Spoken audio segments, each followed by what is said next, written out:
how I would start my online business as a complete beginner if I only had $30 or less.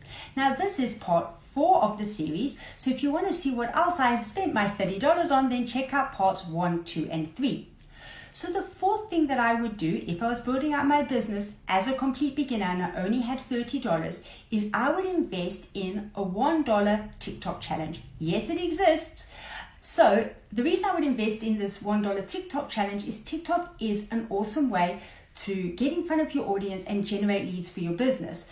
So I would really want to understand how to utilize this platform in order to be able to do this. So that is why I would invest this $1 in that challenge.